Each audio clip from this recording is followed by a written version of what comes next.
So I guess what I'm asking you fundamentally is, do you think there's a difference between a good thing and a bad thing, or a good argument and a bad argument? I don't think Because there's it, a difference. I don't think there's a difference between good hate and bad hate.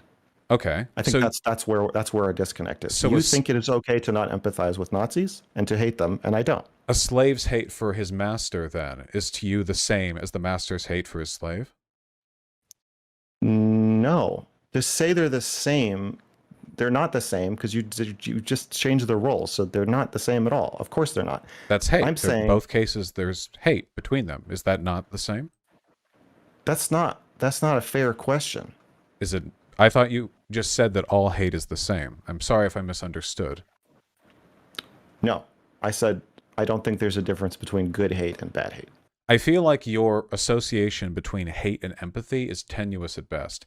I think it's possible to hate something while still being empathetic. In fact, I And I think don't. I empathy can don't. actually enhance hate to an extent because it demystifies the person and it makes you more familiar with, or at least more receptive to, why they might be what they are, which can only throw the terrible nature of their choices further into the limelight. I don't think Okay, there's so do you have necessarily a empathy for white supremacists?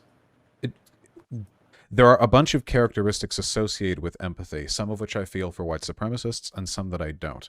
So, empathy in that I understand they're humans with fallible decision making systems.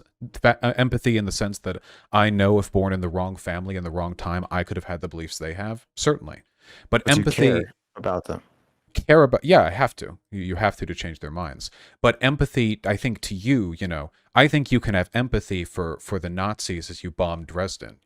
I think that you could have empathy for the slave master while you break, his farming tools over his head and steal his clothes.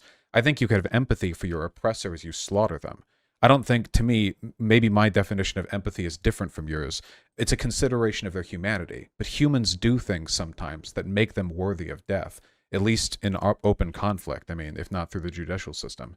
So we I have think I different definitions, definitely. Yeah, but that's not. I don't think that's much of a hindrance. I don't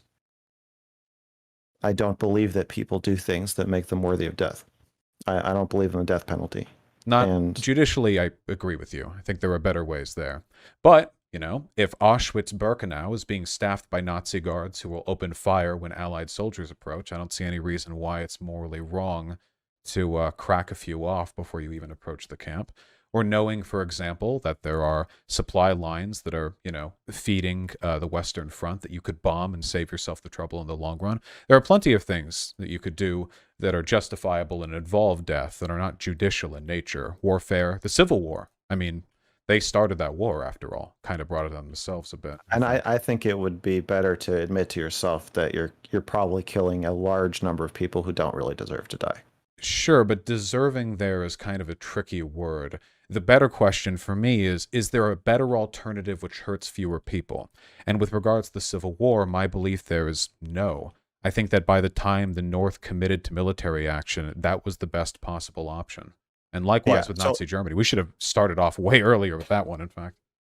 so I understand that's your belief, but do you understand mine?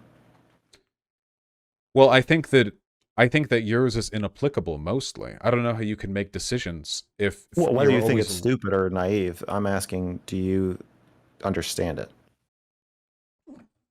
understand your Do you perceptions. understand? Do you understand? Yeah. Do you understand where I'm coming from? I understand where you're coming from. I don't know how it can motivate your decisions though. Like I don't know what like choices it would lead a person to. Like how would it influence their behavior? My behavior? If you had control over things, I mean, if you had some meaningful power and you could influence the world. I mean, we all do, of course, in our own way, but maybe more. Um, there's never really the ideal option. There are shades of gray. And for me, it's just a matter of what the least gray shade is. I don't think there's an alternative. I feel that way about voting. I feel that way about ethics broadly.